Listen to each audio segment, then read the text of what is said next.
Bacaan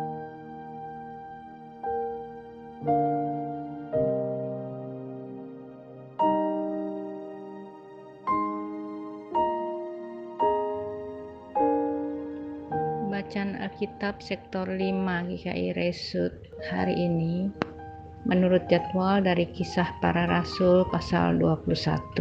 Demikian bunyinya. Mulai ayat 1 diberi judul Paulus di Tirus dan di Kaisarea. Sesudah perpisahan yang berat itu, bertolaklah kami dan langsung berlayar menuju Kos. Keesokan harinya sampailah kami di Rodos dan dari situ kami ke Patara. Di Patara kami mendapat kapal yang hendak menyeberang ke Fenisia. Kami naik kapal itu lalu bertolak. Kemudian tampak Siprus di sebelah kiri. Tetapi kami melewatinya dan menuju ke Syria. Akhirnya tibalah kami di Tirus sebab muatan kapal harus dibongkar di kota itu. Di situ kami mengunjungi murid-murid dan tinggal di situ 7 hari lamanya. Oleh bisikan roh, murid-murid itu menasihati Paulus supaya ia jangan pergi ke Yerusalem. Tetapi setelah lewat waktunya, kami berangkat meneruskan perjalanan kami. Murid-murid semua dengan istri dan anak-anak mereka mengantar kami sampai keluar kota, dan di tepi pantai kami berlutut dan berdoa. Sesudah minta diri kami naik ke kapal dan mereka pulang ke rumah. Dari Tirus kami tiba di Ptolemais dan di situ berakhirlah pelayaran kami. Kami memberi salam kepada saudara-saudara dan tinggal 1 hari di antara mereka. Pada keesokan harinya kami berangkat dari situ dan tiba di Kaisarea. Kami masuk ke rumah Filipus, pemberita Injil itu, yaitu satu dari 7 orang yang dipilih di Yerusalem, dan kami tinggal di rumahnya. Filipus mempunyai 4 anak darah yang beroleh karunia untuk bernubuat. Setelah beberapa hari kami tinggal di situ, datanglah dari Yudea seorang nabi bernama Agabus. Ia datang pada kami, lalu mengambil ikat pinggang Paulus. Sambil mengikat kaki dan tangannya sendiri, ia berkata, "Demikianlah kata Roh Kudus. Beginilah orang yang mempunyai ikat pinggang ini akan diikat oleh orang-orang Yahudi di Yerusalem dan diserahkan ke dalam tangan bangsa-bangsa lain." Mendengar itu, kami bersama-sama dengan murid-murid di tempat itu meminta supaya Paulus jangan pergi ke Yerusalem. Tapi Paulus menjawab, "Mengapa kamu menangis dan dengan jalan demikian mau menghancurkan hatiku? Sebab aku ini rela bukan saja untuk diikat, tetapi juga untuk mati di Yerusalem oleh karena nama Tuhan Yesus." Karena ia tidak mau menerima nasihat kami menyerah dan berkata, "Jadilah kehendak Tuhan."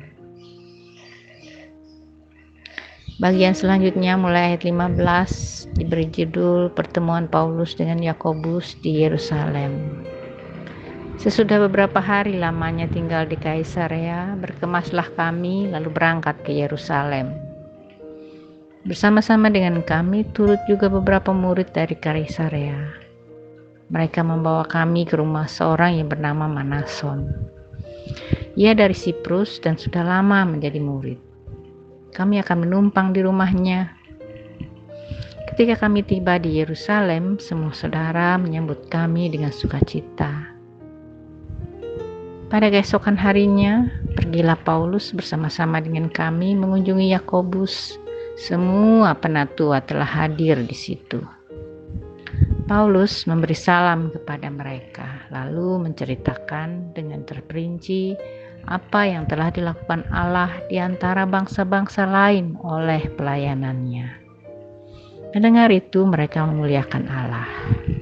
Lalu mereka berkata kepada Paulus, "Saudara, lihatlah, beribu-ribu orang Yahudi telah menjadi percaya dan mereka semua rajin memelihara hukum Taurat. Tetapi mereka mendengar tentang engkau, bahwa engkau mengajar semua orang Yahudi yang tinggal di antara bangsa-bangsa lain untuk melepaskan hukum Taurat, hukum Musa. Sebab engkau mengatakan supaya mereka jangan menyunatkan anak-anaknya dan jangan hidup menurut adat istiadat kita. Jadi bagaimana sekarang? Tentu mereka akan mendengar bahwa engkau telah datang kemari. Sebab itu, lakukanlah apa yang kami katakan ini. Di antara kami ada 4 orang yang bernasar. Bawalah mereka bersama-sama dengan engkau. Lakukanlah pentahiran dirimu bersama-sama dengan mereka dan tanggunglah biaya mereka. Sehingga mereka dapat mencukurkan rambutnya. Maka semua orang akan tahu bahwa segala kabar yang mereka dengar tentang engkau sama sekali tidak benar. Melainkan bahwa engkau tetap memelihara hukum Taurat. Tetapi mengenai bangsa-bangsa lain yang telah menjadi percaya, sudah kami tuliskan keputusan-keputusan kami, yaitu mereka harus menjauhkan diri dari makanan yang dipersembahkan kepada berhala, dari darah, dari daging, binatang yang mati dicekik, dan dari percabulan. Pada hari berikutnya, Paulus membawa orang-orang itu serta dengan dia, dan ia mentahirkan diri bersama-sama dengan mereka. Lalu masuk ke bait Allah untuk memberitahukan bila mana pentahiran akan selesai dan persembahan akan dipersembahkan untuk mereka masing-masing. Bagian selanjutnya mulai ayat 27 diberi judul Paulus ditangkap. Ketika masa 7 hari itu sudah hampir berakhir, orang-orang Yahudi yang datang dari Asia melihat Paulus di dalam bait Allah. Lalu mereka menghasut rakyat dan menangkap dia sambil berteriak, "Hai orang-orang Israel, tolong! Inilah orang yang dimana-mana mengajar semua orang untuk menentang bangsa kita dan menentang hukum Taurat dan tempat ini. Dan sekarang ia membawa orang-orang Yunani pula ke dalam bait Allah dan menajiskan tempat suci ini. Sebab mereka telah melihat Trofimus dari Efesus sebelumnya bersama-sama dengan Paulus di kota. Dan mereka menyangka bahwa Paulus telah membawa dia ke dalam bait Allah. Maka gemparlah seluruh kota dan rakyat datang berkerumun. Lalu menangkap Paulus dan menyeretnya keluar dari bait Allah. Dan seketika itu juga semua pintu gerbang bait Allah itu ditutup. Sementara mereka merencanakan untuk membunuh dia, sampailah kabar kepada kepala pasukan bahwa seluruh Yerusalem gempar. Kepala pasukan itu segera bergerak dengan prajurit-prajurit dan perwira-perwira dan maju mendapatkan orang banyak itu. Ketika mereka melihat dia dan prajurit-prajurit itu, berhentilah mereka memukul Paulus. Kepala pasukan itu mendekati Paulus, menangkapnya dan menyuruh mengikat dia dengan 2 rantai. Lalu bertanya, siapakah dia dan apakah yang telah diperbuatnya? Tetapi dari antara orang banyak itu, ada yang meneriakkan kepadanya ini, ada pula yang meneriakkan itu. Dan oleh karena keributan itu, ia tidak dapat mengetahui apakah yang sebenarnya terjadi. Sebab itu, ia menyuruh membawa Paulus ke markas. Ketika sampai ke tangga, Paulus terpaksa didukung prajurit-prajurit karena berdesak-desaknya orang banyak yang berbondong-bondong mengikuti dia sambil berteriak, "Enyahkanlah dia!"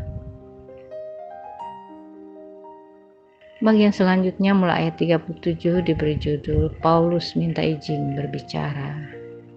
Ketika Paulus hendak dibawa masuk ke markas, ia berkata kepada kepala pasukan itu, "Bolehkah aku mengatakan sesuatu kepadamu?" Jawabnya, "Tahukah engkau bahasa Yunani? Jadi engkau bukan orang Mesir itu yang baru-baru ini menimbulkan pemberontakan dan melarikan 4.000 orang pengacau bersenjata ke padang gurun?" Paulus menjawab, "Aku adalah orang Yahudi dari Tarsus, warga dari kota yang terkenal di Kilikia. Aku minta supaya aku diperbolehkan berbicara kepada orang banyak itu."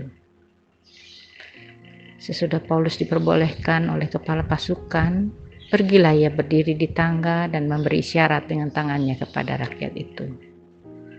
Ketika suasana sudah tenang, mulailah ia berbicara kepada mereka dalam bahasa Ibrani, katanya.